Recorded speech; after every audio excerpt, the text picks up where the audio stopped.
Assalamualaikum warahmatullahi wabarakatuh. Bismillahirrahmanirrahim. Alhamdulillahirabbil alamin. Allahumma shalli ala sayyidina Muhammadin abdika wa nabiyyika wa rasulika nabiyil ummi wa ala alihi wa sahbihi wa sallim tasliman biqadri 'azamati dzatika fi kulli waqtin wa hin, amma ba'du. Bapak Ibu para jamaah rahimakumullah, syukur alhamdulillah pada malam ini kita bisa melanjutkan kajian kita setiap Jumat keempat, mudah-mudahan disertai hidayah dan ridhonya Allah dan menjadi ilmu yang manfaat barokah. Ala hadziniyah wa likulli niyatin sholihah wa li hajatin wa hajatikum lana wa lahumul Fatihah. A'udzu billahi minasyaitonir rajim. Bismillahirrahmanirrahim. Alhamdulillahirabbil alamin. Arrahmanir rahim. Maliki yaumiddin. Iyyaka na'budu wa iyyaka nasta'in. Ihdinas siratal mustaqim. Shiratal ladzina an'amta 'alaihim ghairil maghdubi 'alaihim waladdallin. Amin. Mari kita baca akhir dari surat At-Taubah dan dilanjutkan dengan sholawat sekali. A'udzu billahi minasyaitonir rajim. Laqad ja'akum rasulun min anfusikum azizun 'alaihi ma 'anittum harisun 'alaikum bil mu'minina raufur rahim. Fa in tawallaw faqul hasbiyallahu la ilaha illahu alaihi tawakkaltu wa huwa rabbul arsyil azim. Kemudian dilanjutkan salawat sekali. Sallallahu ala Muhammad sallallahu alaihi wasallam. Sallallahu ala Muhammad sallallahu alaihi wasallam. Sekali lagi kita berusaha mengamalkan apa yang telah kita pelajari. Ini adalah salah satu zikir yang selalu diistiqomahkan oleh siapa kemarin, Pak? Imam Ash-Shibli, sehingga menyebabkan beliau dirangkul dan dicium keningnya oleh Rasulullah Sallallahu Alaihi Wasallam. Artinya sangat dekat dan dicintai Rasulullah berkat amalan setiap habis sholat seperti ini. Baik Bapak Ibu, dalam kitab Kifayatul Atqiya wa Minhajul Asfiya yang ditulis oleh Sayyid Bakri bin Sayyid Muhammad Syato' Ad-Dimyati, beliau menyampaikan beberapa keutamaan membaca sholawat. Ini sengaja saya ingin menyampaikan tentang keutamaan sholawat karena bulan ini adalah masih berada di bulan Maulid, dan di mana saja berada umat Islam bukan hanya di Indonesia tapi seluruh dunia memperingati Maulid Nabi besar Muhammad sallallahu alaihi wasallam. Yang pertama, kalau kita membaca sholawat,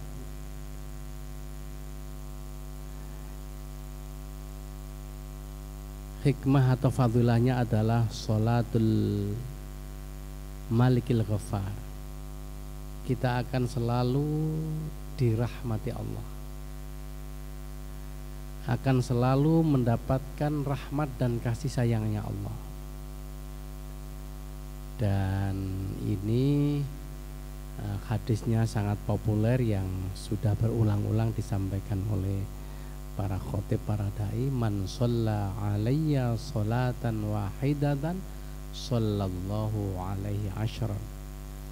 Barang siapa yang membaca sholawat sekali saja, maka Allah akan mencurahkan rahmatnya 10 kali. Yang kedua, syafa'atun nabil mukhtar. Kelak di hari kiamat kita akan mendapatkan syafaat dari nabi pilihan, yaitu Rasulullah Muhammad sallallahu alaihi wasallam. Yang ketiga, al-iqtida bimalaikatil abrar. Kita mengikuti tradisi yang dilakukan oleh para malaikat-malaikat Allah.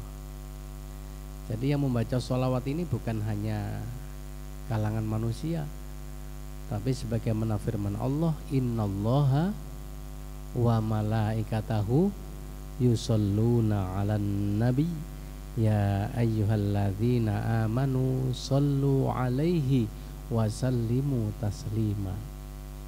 Bapak Ibu, kalau Allah memerintahkan kita melakukan sholat, puasa, haji, belum pernah kita mendapatkan informasi dan keterangan Allah juga sholat, puasa, haji. Tapi ketika Allah memerintahkan ya ayyuhalladzina amanu shollu alaihi wa sallimu taslima, ketika Allah memerintahkan untuk membaca sholawat, terlebih dahulu Allah menyatakan innallaha wa malaikatahu yusholluna 'alan nabi. Allah dan para malaikatnya juga membaca sholawat kepada Nabi. Ya, itu. Karena itu ketika kita membaca sholawat, sebelumnya tradisi itu sudah selalu dilakukan oleh para malaikat Allah. Yang ketiga, mukhalafatul munafiqin wal kufar. Yang membedakan antara orang munafik dan orang kafir dan kita umat Islam diantaranya adalah kalau kita suka membaca sholawat, kalau orang munafik, orang kafir tidak pernah membaca sholawat. Yang kelima, mahul khotoya wal auza. Sholawat itu bisa menghapus dosa-dosa kita. Ya. Ada satu hadis yang diriwayatkan oleh Imam An-Nasai, Rasulullah dawuh begini, man shalla alayya sholatan wahidatan sallallahu alaihi asyra sholawatin. Tadi kalau membaca sholawat satu kali, Allah akan melipat gandakan rahmatnya 10 kali. Wa huttat anhu asyru khotiatin. Hanya satu sholawat saja Allah akan menghapus 10 dosa dan kesalahan kita. Wa rufi'at lahu asyra darajatin, dan Allah akan mengangkat 10 derajat orang yang membaca sholawat itu. Dan yang keenam, qada'ul hawaij wal autar. Allah akan memenuhi dan mengabulkan hajat dan harapan kita berkat sholawat. Makanya di dalam hadis yang saya temukan di dalam kitab Lubabul Hadis, ya, ini ada sabda Rasulullah sallallahu alaihi wasallam begini, man shalla alayya fi yaumin mi'ata marrah. Barang siapa yang membaca sholawat kepadaku dalam sehari 100 kali, qadallahu lahu mi'ata hajatin, maka Allah akan mengabulkan 100 hajatnya. Sab'ina minha li akhiratihi, 70 hajat nanti diberikan ketika di akhirat. Wa thalathina minha lidunyahu, dan 30 yang lainnya diberikan langsung di dunia. Nah itu.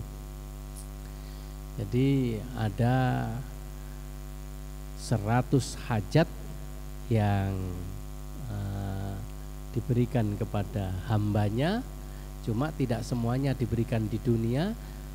70 nanti untuk disiapkan di dalam rangka menghadapi kesulitan di akhirat.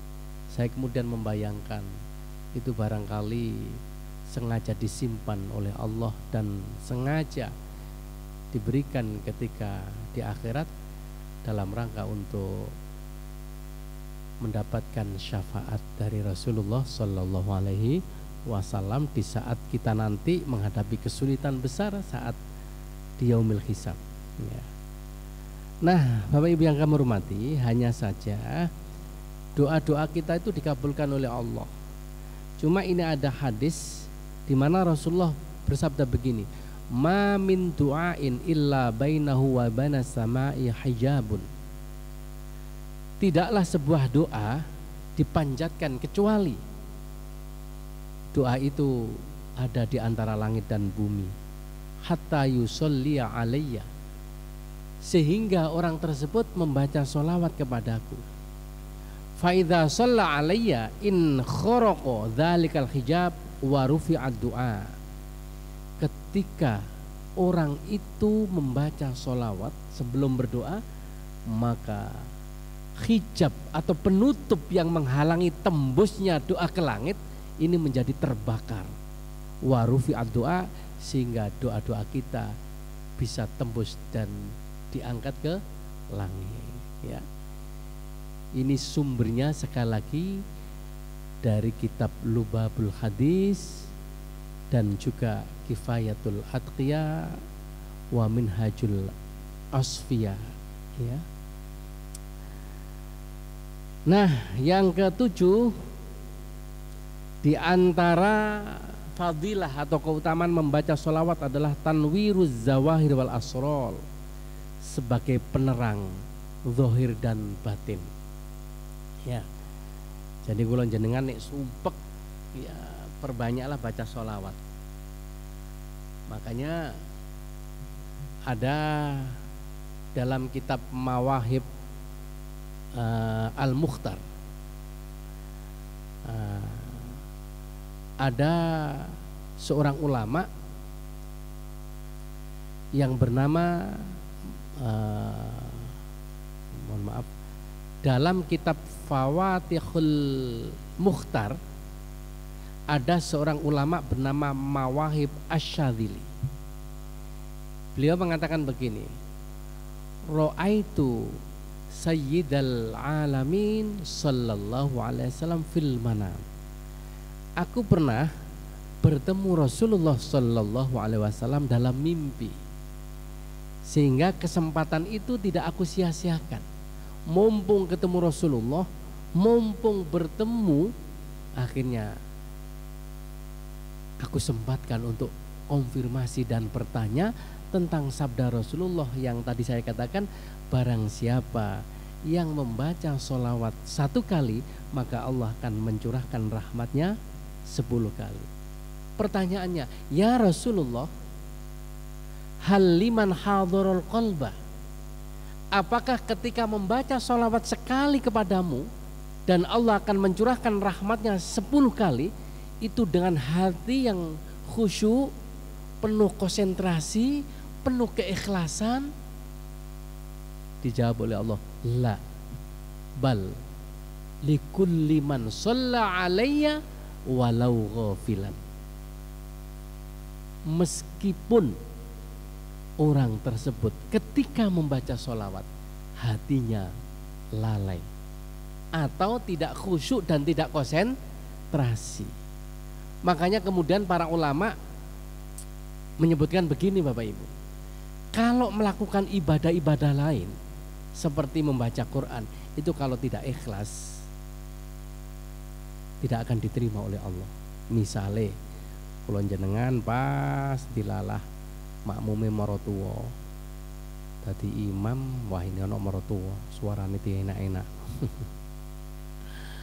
dalam rangka supaya wah mantuku memang hebat atau memang sengaja suaranya diperindah di dalam rangka supaya dipuja dan dipuji oleh jamaah, maka hilanglah pahalanya karena tidak ikhlas karena Allah. Tapi kalau sholawat, Bapak Ibu, walaupun suaranya bagus, niatnya sengaja diperindah, dilakukan supaya dilembong, itu enggak pengaruh, tetap mendapatkan pahala. Sehingga saya kemudian membuat perbandingan begini, nek kula jenengan tidak sakit kemudian minum obat, contoh dalam rangka menjaga supaya liver dan jantungnya sehat, mendino ngombe obat liver, ngombe obat jantung, kira-kira tambah sain apa tambah rusak, Pak? Tambah gak bagus kan? Harus tepat. Tapi kalau jenengan setiap hari misalnya walaupun gak sakit ngombe vitamin, sain apa mboten? Sae. Bahkan kalau sakit seperti COVID kemarin, dokter menganjurkan memperbanyak minum vitamin, bahkan makan makanan yang bervitamin dalam rangka untuk meningkatkan imun kita. Nah, sebenarnya sholawat ini ibarat vitamin. Dalam kondisi apapun, sakit atau tidak sakit, ikhlas tidak ikhlas, Rasulullah menjamin tetap diterima karo Gusti Allah. Karena itulah ibadah yang paling mudah dan mesti diterima adalah membaca sholawat. Bahkan tadi Rasulullah bilang, kalau doa-doa kita walaupun bagus, walaupun doa diambilkan dari Quran maupun hadis, tapi kalau tidak diawali atau diakhiri dengan bacaan sholawat, maka tidak bisa menembus langit. Baru kalau kita bacakan sholawat, maka penutup yang menghalangi doa kita sampainya ke hadirat Allah menjadi terbakar. Nah, itulah. Ya. Oke, jadi salah satu, jadi yang keenam, ketujuh, hikmah atau fadilah membaca sholawat adalah tanwiruz dzawahir wal asrar. Bisa memberikan penerang lahir dan batin. Ati sing sumpek insya Allah dihilangkan oleh Allah berkat baca sholawat. Hati kan susah juga gelisah jikalau hidup tidak ibadah. Tanamkan cinta pada yang esa dan juga rindu pada Rasulnya. Tambah turu kabeh. Ayo selawatan, Pak. Salatullah salamullah ala Thaha Rasulillah. Salatullah salamullah ala Yasin Habibillah. Banyak burung di tengah sawah, terbang melayang berkicau ria. Jikalau hati sedang gelisah, baca sholawat jadi obatnya. Sholatullah salamullah ala Thaha Rasulillah. Sholatullah salamullah ala Yasin Habibillah. Yang kedelapan, an-najatu minan nar. Kita dijamin keselamatan kita dari neraka. Ya. Makanya di dalam surat Al-Anfal ayat 33 Allah berfirman begini, Bapak Ibu. Wa ma kana Allahu liyu'adzibahum wa anta fihim wa ma kana Allahu mu'adzibahum wa hum yastaghfirun.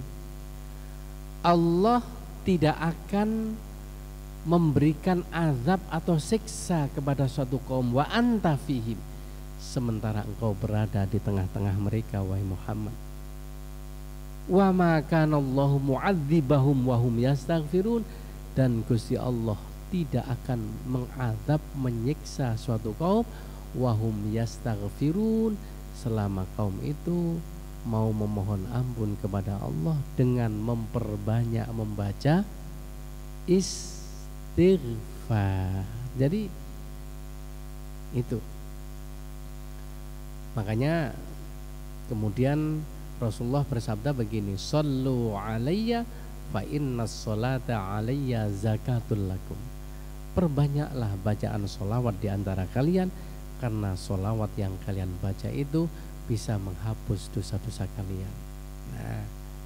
Nah, bagaimana caranya supaya Rasulullah selalu hadir di tengah-tengah kita, sehingga doa-doa kita dijabah oleh Allah, sehingga kita selalu mendapatkan pertolongan dari Allah.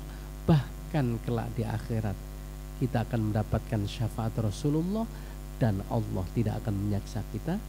Di antaranya adalah dengan memperbanyak baca sholawat. Itu. Nah, yang ke-9 dukhulu daril qaror. Dengan banyak sholawat itu nanti kita akan dimasukkan ke dalam surga yang kekal abadi. Dan ke-10 akan firman-Nya adalah salamul azizil jabbar, mendapatkan ucapan selamat dari Allah yang maha mulia dan maha kuasa.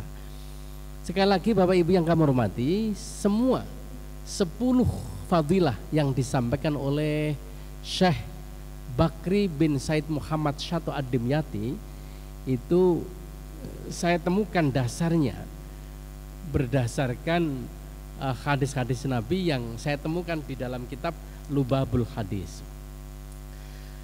Kalau tadi Rasulullah menyebutkan barang siapa membaca sholawat sekali Allah mencurahkan rahmatnya 10 kali, secara otomatis kalau kita membaca 10 kali dilipat gandakan berapa?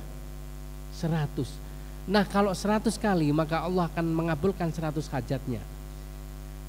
Nah, kemudian selanjutnya Rasulullah dawuh begini, man shalla alayya alfa marrah, barang siapa yang membaca sholawat sampai 1000 kali, lam yamut hatta yubasyaru lahu bil jannah, dia tidak akan mati kecuali akan diberikan kabar gembira tentang surga yang telah dijanjikan di akhirat kelak. Wah, ini kan luar biasa, okay? Jadi insya Allah kalau sudah dijanjikan dan mendapatkan garansi Rasulullah seperti ini, orang yang rajin membaca sholawat itu insya Allah dijamin husnul khotimah, karena lam yamut, tidak akan mati, hatta yubasyaru lahu bil jannah, kecuali orang itu akan digembirakan, diberikan kabar gembira atau dibahagiakan oleh Allah dengan surga. Nah, itu. Kemudian dalam riwayat lain ya sama, cuma riwayat lain Rasulullah pernah bersabda begini, man shalla alayya mi'ata marrah sallallahu alaihi biha alfan, barang siapa yang membaca sholawat 100 kali maka Allah akan mencurahkan rahmatnya 1000 kali. Wa man shalla alayya alfan, dan barang siapa yang membaca sholawat kepadaku 1000 kali, lam tamassahun naru, maka tidak akan pernah tersentuh oleh api neraka. Nah, Bapak Ibu yang kami hormati, makanya di dalam satu hadis Rasulullah pernah menyatakan begini, ada golongan ya, salatun mangkunna fihi khasabahullahu khisaban yasir, Allah akan memberikan kemudahan hisabnya, wa adkhalahul jannata birahmatihi, dan Allah akan memasukkan surga karena rahmatnya. Ya, pernah saya sampaikan mengapa Rasulullah tidak menyebut akan memasukkan surga karena amal solehnya, tapi karena rahmatnya. Karena kalau kita pikir Bapak Ibu, mungkin amal kula jenengan ini tidak pantas dan tidak layak untuk bisa menebus surga yang luar biasa indah dan sempurna. Sementara amal soleh kula jenengan banyak cacat dan kekurangannya. Makanya kemarin kan pernah saya memberikan contoh begini, kalau kita sholat mulai dari pertama sampai terakhir, Allah menyebutkan akimis sholat lidzikri, sholatlah di dalam rangka untuk berzikir kepadaku. Pertanyaannya, ketika kula jenengan sholat akeh zikirin apa akeh nglamune, Pak? Nah, halo, masih kula nggih akeh nglamune. Ya Allah, wong sholat ki mau kok nglali. Allahu Akbar, maca Fatihah. Wah, jangan-jangan Pak Maksum lali nyalami ya. Sebab nate mari ceramah mungkin saking cocoknya panitia akhirnya ngerawang kalau cocok Ustaz matur suwun tiba lali gak nyalami. Makanya kalau pesen setiap kali mari ceramah wes panitia gak usah ngerangkul maneh timbangane lali aku. Sallallahu Muhammad. Loh, kalau demikian pantaskah kemudian kita masuk surga karena amal solehnya? Bisa jadi Bapak Ibu ketika nanti ditimbang amal soleh kita nggak mencukupi, banyak kekurangan, banyak kekhilafan sehingga kejelekannya jelek justru mendominasi daripada kebaikan kita. Tapi Rasulullah menggaransi kalau kita membaca sholawat sampai 1000 kali maka lam tamassahun nar, kita tidak akan tersentuh oleh api neraka. Dan tadi yang kedua hadisnya lam yamut hatta yubasyaru lahul jannah, tidak akan mati sebelum Allah memberikan kabar gembira tentang surga yang telah dijanjikan. Masya Allah, luar biasa ini kan ya. Nah, karena itulah kemudian Rasulullah selanjutnya, jadi Lubabul Hadis itu Bapak Ibu menceritakan bab khusus tentang sholawat. Ada bab khusus ya, memang bab-bab, dan kebetulan ini terkait dengan kumpulan-kumpulan atau rangkuman tentang sholawat. Jadi intisari dari sholawat dikumpulkan hadis-hadisnya di Lubabul Hadis ini. Man nasya sholah, barang siapa yang lupa atau sengaja melupakan untuk membaca sholawat alaiya kepadaku, faqad akhta'a thariqal jannah, maka dia akan tersesat di dalam rangka menuju jalan ke surga. Jadi ini kula jenengan sengaja melupakan membaca sholawat maka tidak akan sampai menuju surga, dijamin kata Rasulullah jalannya akan tersesat. Penang swarga keliru nang Indomaret kira-kira ngoten lah. Iya. Nah, tadi akan dapatkan syafaat, akan dijamin masuk surga. Ya, menurut Syekh Syato tadi kan kesimpulannya itu, ini hadisnya. Rasulullah kemudian bersabda, inna aulan nasi bi yaumal qiyamati, sesungguhnya orang yang terbaik, yang paling mulia, orang yang paling dekat di sisiku nanti di yaumil qiyamah, aktsarahum aliyya sholatan, yaitu yang paling banyak sholawatnya kepadaku. Nah ini orang yang terbaik, orang yang termulia, orang yang terdekat dengan aku nanti di akhir kiamat adalah aktsaruhum aliyya sholatan, yang paling banyak membaca sholawatnya kepadaku. Tuh. Berikutnya Rasulullah SAW, sholatukum aliyya makhaqah, sholawat kalian yang kalian baca itu bisa menghapus dosa-dosa kalian. Tadi sudah kita baca, tapi ini riwayat lain ya, untuk mempertegaskan. Nah kemudian Rasulullah dawuh man shalla aliyya fi kulli jum'atin. Nah misalnya kula jenengan tidak setiap hari, cukup malam Jumat saja. Jadi di desa saya itu masih ada tradisi Pak, di masjid musola kalau malam Jumat itu hampir pasti membaca sholawat, atau bahasa desone dibaan ya. Mulai dari ya Rabbi sholli ala Muhammad, ya Rabbi sholli alaihi wasallam, terus kemudian ya Rasulullah, ya Rasulullah salamun alaik, dan seterusnya sampai kemudian mahalul qiyam, kemudian rawi-rawinya dibaca, diakhiri doa mari maghrib sampai isya. Kalau isya ya sampai sekitar jam 8 jam 9 baru selesai. Dan itu hampir dalam malam Jumat.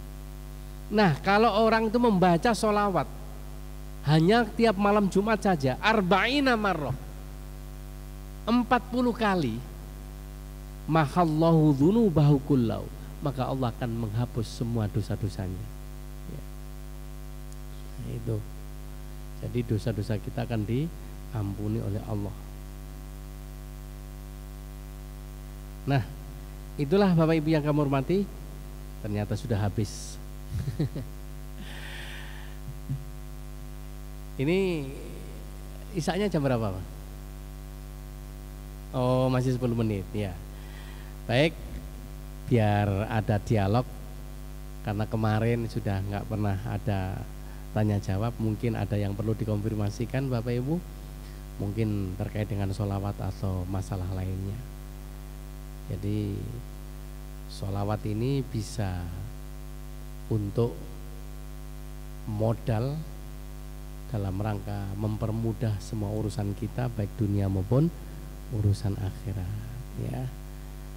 Dan saya kira zikir yang paling mudah bisa diamalkan di mana saja kita berada adalah membaca sholawat, baik naik sepeda atau mungkin sambil olahraga, sambil jogging, sambil volley, sambil membaca sholawat. Cuma saya sendiri nih Bapak Ibu, kalau lagi badminton, lagi jalan-jalan, melihat keanehan-keanehan, melihat keindahan kanan kiri, itu akhirnya lali ya.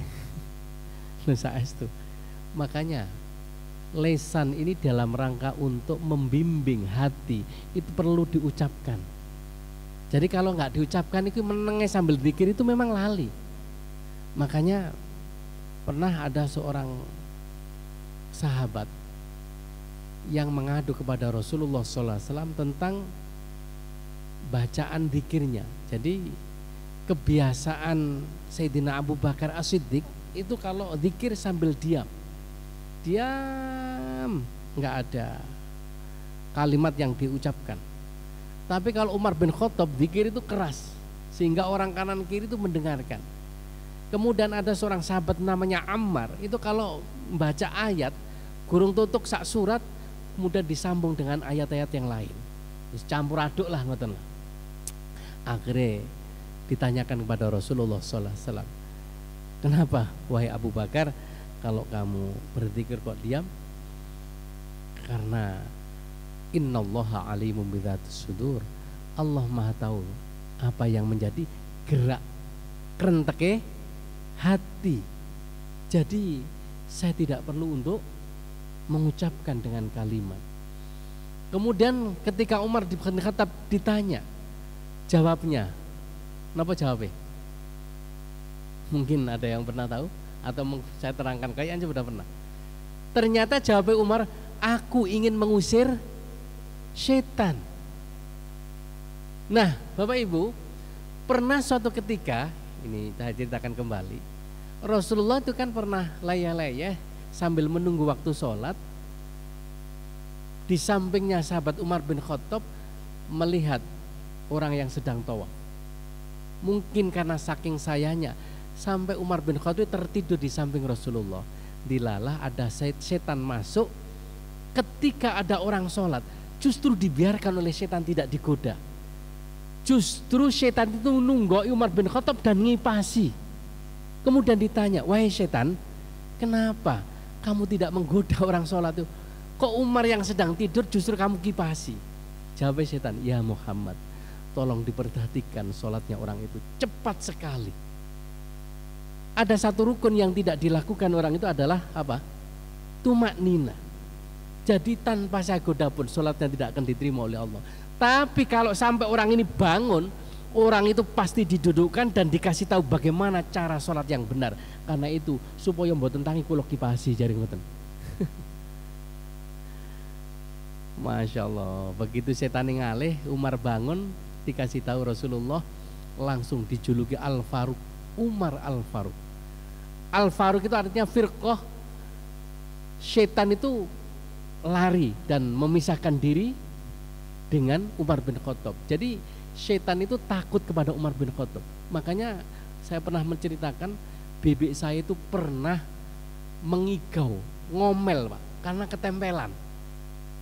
Setiap malam mau tidur itu ada dilalah anten tiang rambut itu wow kayak gendruwo ngoten den desa biyen niku sampai dicowambaki bareng ngoten niku. Akhirnya mungkin karena ketakutan setiap hari datang sehingga kemudian kaya omong-omongan ngoten kaya dadi kanca. Nah, bahasa kita nggih ndeleming kan ngoten nggih. Wong kan ngomong-ngomong kok moro-moro ngomong dhewe dan ketakutan. Nah, akhirnya dicelukno Mbah Toha dari Perak Jombang. Beliau enggak diparingi donga napa-napa.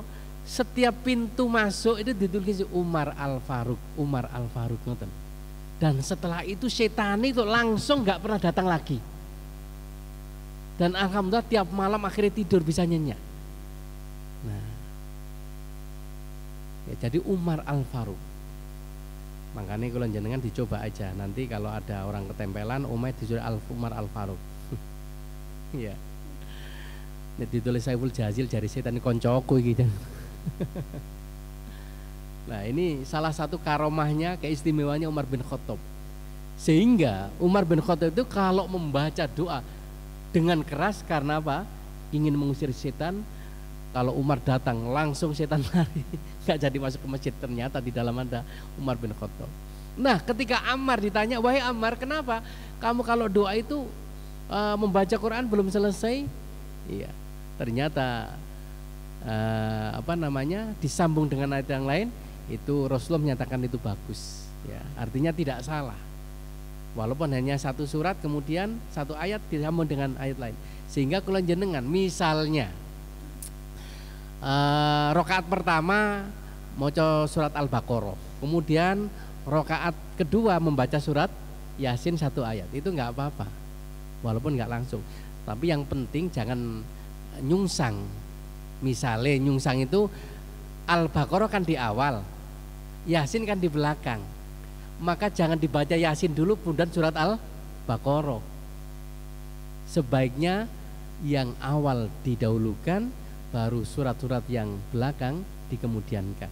Karena itu ketika ada kalimat di dalam dhibah itu ada kalimat begini, laqad ja'akum rasulun min anfusikum azizun 'alaihi ma 'anittum harisun 'alaikum bil mu'minina raufur rahim. Mestinya kan fa in tawallau.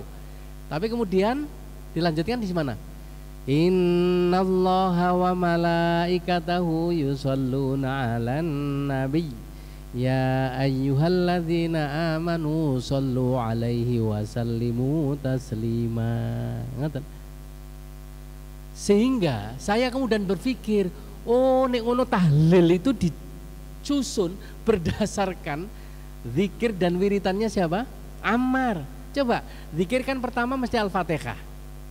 Setelah Al-Fatihah mestinya surat Al-Fatihah, mestinya surat Al-Baqarah. Tapi ternyata langsung ngambil surat yang terakhir. Qul huwallahu ahad, kemudian Falak, kemudian An-Nas. Padahal ini adalah surat penutup, tapi disambung setelah surat baru kemudian masuk lagi Alif Lam Mim. Kan ngaten nggih? Mari Alif Lam Mim hanya sepotong, kemudian Allahu la ilaha illa wal hayyul, hanya satu ayat, kemudian meloncat lillahi ma fis samawati wa ma, akhir dari surat Al-Baqarah. Nah, jadi kelihatannya sambungan-sambungan yang ini adalah berdasarkan riwayat Al-Ammar, dan itu semua bagus kata Nabi dan dibenarkan oleh Nabi. Makanya kalau ada orang yang tidak suka dengan tahlilan, mungkin ya nggak pernah membaca riwayat itu mungkin. Kalau jenengan ya insya Allah semuanya tahlilan kayaknya ya. Baik, itulah Bapak Ibu yang kami hormati. Sampun nih, pas bisa. Oh, 1 menit ya sudah. Ya oke lah Bapak Ibu. Mudah-mudahan kita mulai sekarang rajin membaca sholawat, dan mudah-mudahan habis sholat membaca laqad ja'akum dan sholawat sekali, dan kelak kita diizinkan bertemu dengan baginda Rasulullah sallallahu alaihi wasallam. Amin ya rabbal alamin. Subhanakallahumma wa bihamdika asyhadu an la ilaha illa anta astaghfiruka wa atubu ilaik. Assalamualaikum warahmatullahi wabarakatuh.